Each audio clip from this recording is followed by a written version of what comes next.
Seated maths के अंतर्गत मैं आज 10 प्रश्नों का एक सेशन लेने जा रहा हूं, जिसमें आप टॉप 10 क्वेश्चंस कह सकते हैं मैथ्स को लेकर के आपकी तैयारी में महत्वपूर्ण रोल प्ले करने वाले हैं। और प्रत्येक दिन इस तरह के ही प्रश्नों से आप अपनी प्रैक्टिस को अब रिलेट करिए, क्योंकि आगे जब परीक्षा आएगी अगस्त में तो हम लोग इतना कॉन्फिडेंट रहे कि जो हमने पढ़ा उसको हम अप्लाई कर सकते हैं कि नहीं, उन प्रश्नों को देख करके उनका सोल्यूशन कर सकते हैं कि नहीं। तो मैथ्स में इस तरह की प्रैक्टिस के लिए आप हमसे डेली के इस कनेक्टेड वीडियोस में शामिल रहें।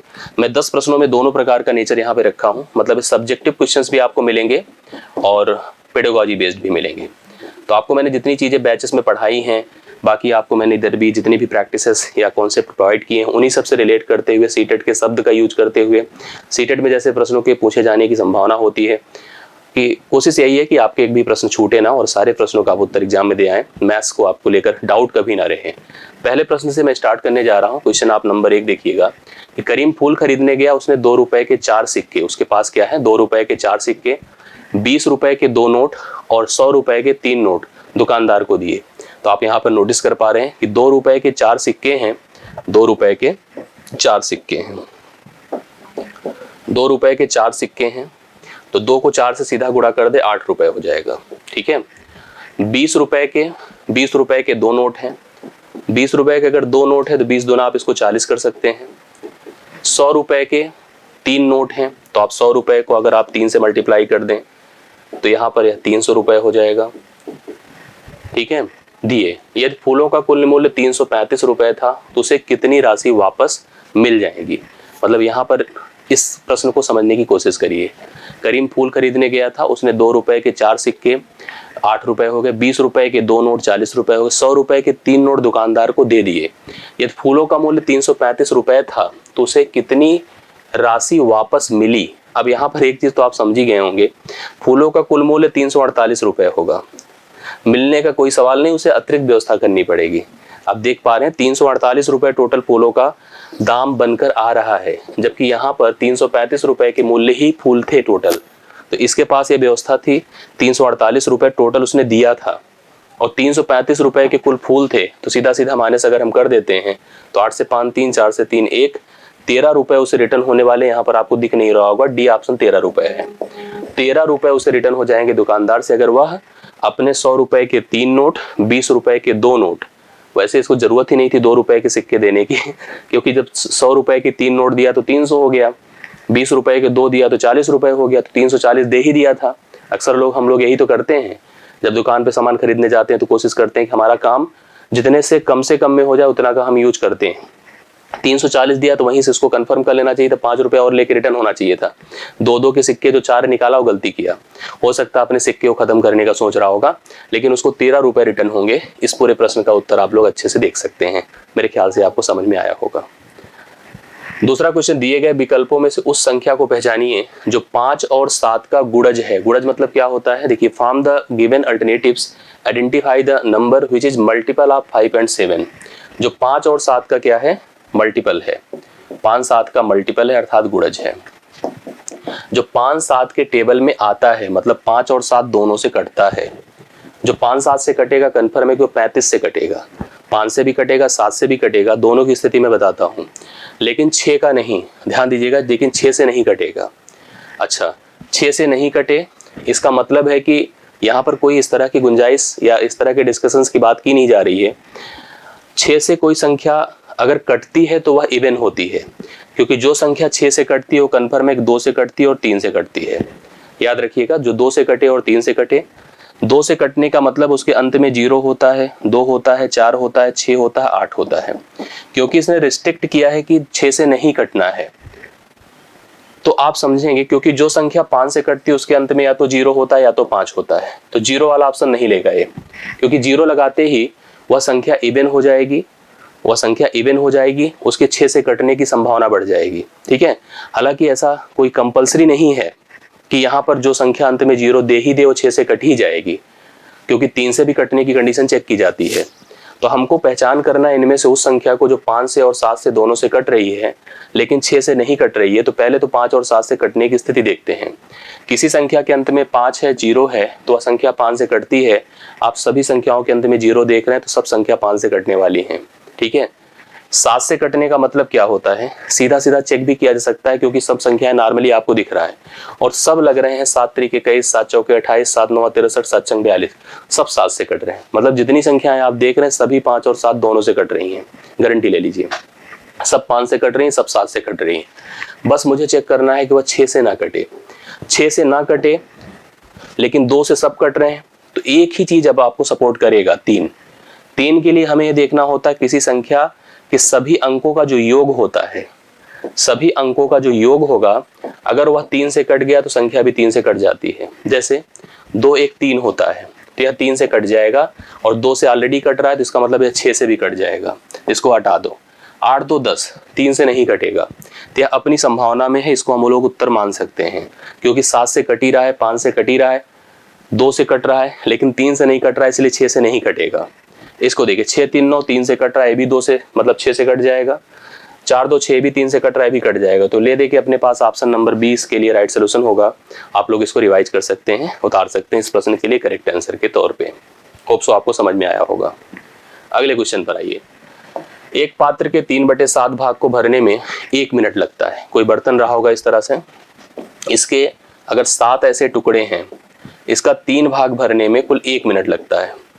3/7 लिखा है ना, तो मतलब अगर 7 भागों में टोटल डिवाइड कर दें तो उसके केवल 3 भाग भरने में वह 1 मिनट का समय लेता है।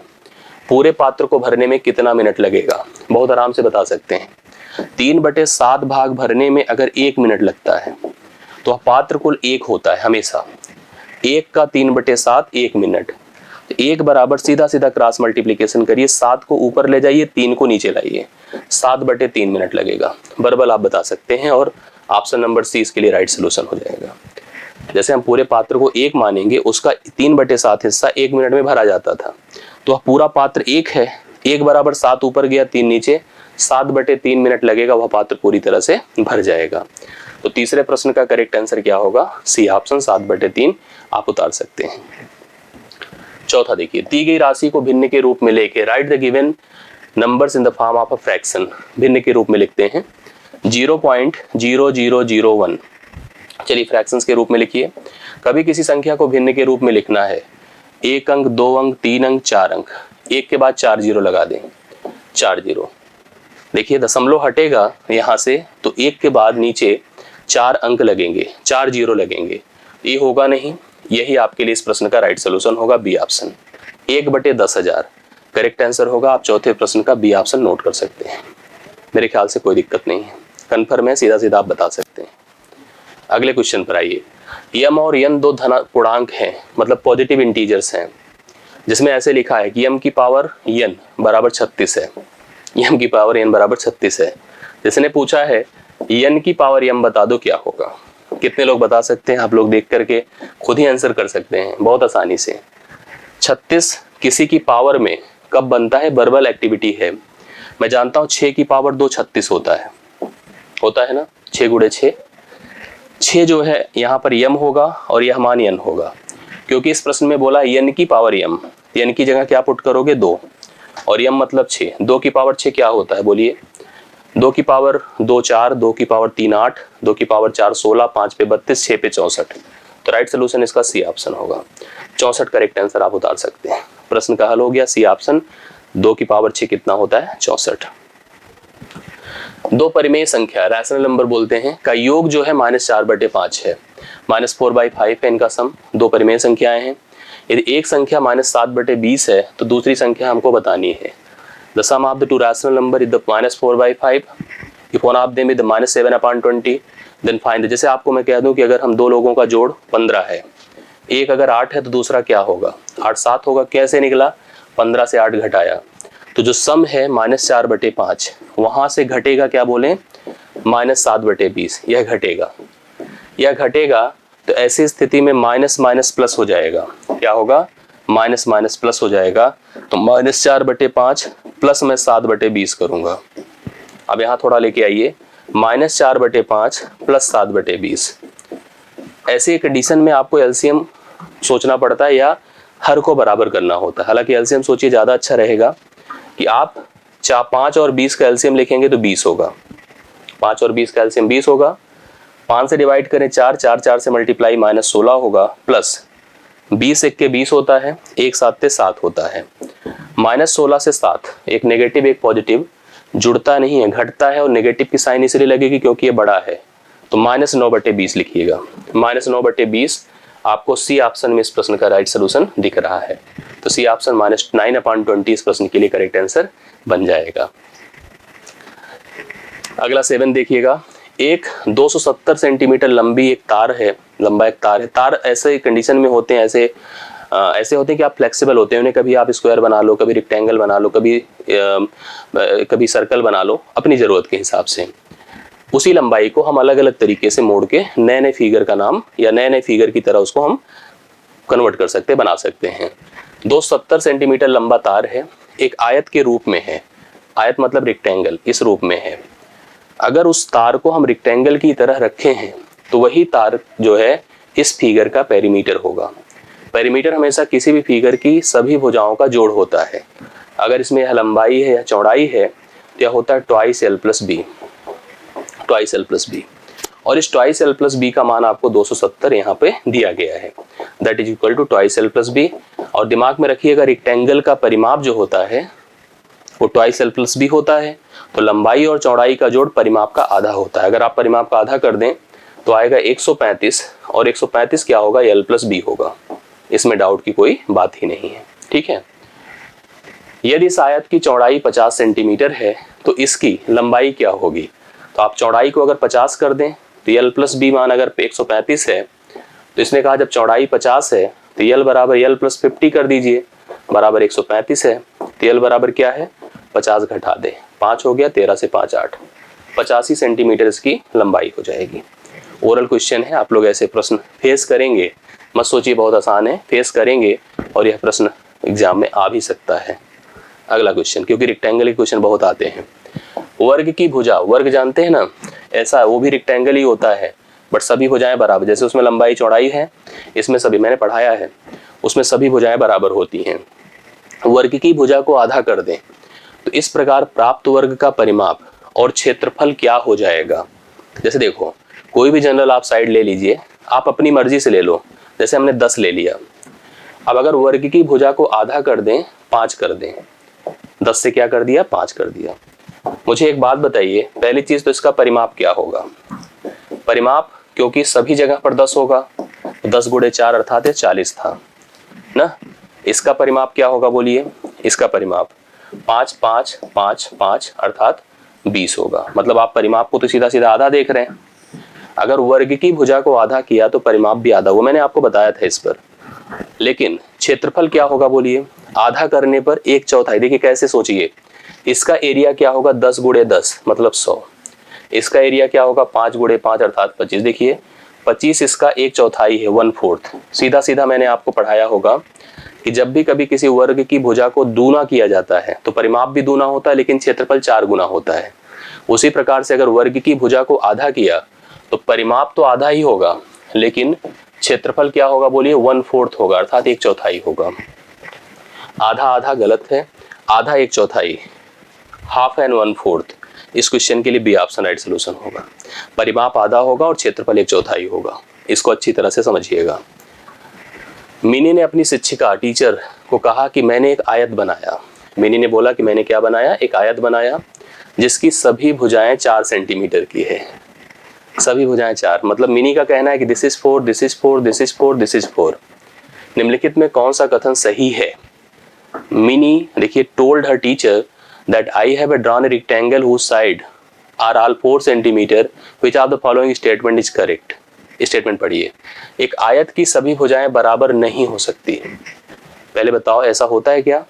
पहली चीज तो मैंने आपको पढ़ाया होगा कि जो रेक्टेंगल्स होते हैं उसमें लंबाई चौड़ाई होती है, स्क्वायर में केवल भुजा होती है, लेकिन स्क्वायर की भुजाएं सभी बराबर होती हैं।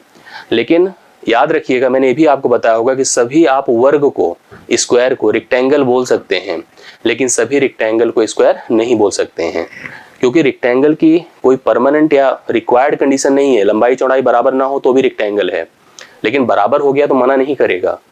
लेकिन स्क्वायर में कंपलसरी सिचुएशन है कि भुजाएं बराबर हों, इसलिए स्क्वायर जो होते हैं वो रेक्टेंगल हो सकते हैं, बट रेक्टेंगल स्क्वायर नहीं हो सकते हैं। तो मिनी ने आयत बनाया, सभी भुजाओं को बराबर किया, तो एक प्रकार से वह वर्ग बना रही है, स्क्वायर बना रही है, लेकिन उस स्क्वायर को भी रेक्टेंगल कह सकते हैं। आयत की सभी भुजाएं बराबर नहीं हो सकती, ऐसी बात गलत है, नहीं ऐसा नहीं है, हो सकती हैं। सभी वर्ग आयत होते हैं, बिल्कुल होते हैं। सभी आयत वर्ग होते हैं, गलत है, नहीं होते हैं। एक वर्ग और आयत में कोई संबंध नहीं है, भी गलत है, बहुत संबंध होते हैं। बी ऑप्शन इसके लिए सही है, बी ऑप्शन। मैंने इसको एक्सप्लेन किया है, आप स्क्वायर जितना फिगर पढ़ाया मैंने उस फिगर में जाके देखिएगा, चीजें आपको क्लियर मिलेंगी। ये हो गया 9वां, लास्ट क्वेश्चन इस सेशन का, इसको अच्छे से पढ़िए, क्या हो सकता है इसका आंसर किया जाए। राकेश और सानिया आपस में चर्चा कर रहे हैं। राकेश कहता है कि त्रिज्या व्यास की दुगनी होती है, ठीक है, और सानिया कहती है त्रिज्या व्यास की आधी होती है। निम्नलिखित में कौन सा कथन सही है। सर्कल आपको मैंने एक्सप्लेन किया होगा, ये सेंटर होता है और ये इसकी रेडियस है, ए भी रेडियस, तो डायमीटर। तो कंफर्म है कि डायमीटर अर्थात व्यास रेडियस का डबल होता है। अंग्रेजी में पढ़िए, Rakesh and Sania are discussing among themselves. Rakesh says that radius is twice the diameter and Sania says that radius is half of the diameter. Which are the following option is correct. Rakesh सही है, सानिया गलत है। राकेश ने कहा था कि त्रिज्या व्यास की दुगनी होती है, तो राकेश तो भैया गलत है। मैंने कहा कि ना व्यास त्रिज्या का दुगना होता है। सानिया सही है, बिल्कुल सानिया सही है, दोनों सही है, गलत है, हाँ दोनों गलत है, ये भी गलत है। सानिया ने सही बोला था, सानिया कहती है त्रिज्या व्यास की आधी होती है, व्यास त्रिज्या का दुगना होता है। तो statement of Sania is correct, statement of Rakesh is wrong, क्योंकि राकेश कहते हैं त्रिज्या व्यास की दुगनी होती है, उन्होंने कहा होता त्रिज्या व्यास की आधी होती है तो सही होता, और यही चीज सानिया ने बोला। इसका मतलब यह यहाँ पर सानिया के स्टेटमेंट करेक्ट है, जो कि बी ऑप्शन से आपको दिख रहा है। तो ये रहे 10 प्रश्न जिसमें आपने सब्जेक्टिव और पेडागॉजी बेस्ड सभी प्रकार के प्रश्न पढ़े, मैथमेटिकल कॉन्सेप्ट से रिलेटेड। वीडियोस ऐसे मैं और दूंगा, प्रैक्टिस में ऐसे कराऊंगा। आप परीक्षा तक ऐसे ही कनेक्टिविटी बना के रखिए, अपने आप को अपडेट रखिए, पढ़ते रहिए। अच्छा लगे तो वीडियो को लाइक शेयर भी कीजिएगा, अपने सुझाव फीडबैक दीजिएगा और कमेंट से कनेक्टेड रहिएगा, जिससे कि और ऐसी एक्टिविटी मैं आपके लिए प्रोवाइड कर सकूँ। मैथ्स का नीचे डिस्क्रिप्शन में टेलीग्राम ग्रुप है, उसको ज्वाइन किए रहिए, जिससे कि हम मैथ्स रिलेटेड कोई भी एक्टिविटी आपसे साझा कर सकें। आज के लिए इतना ही, थैंक यू सो मच, धन्यवाद।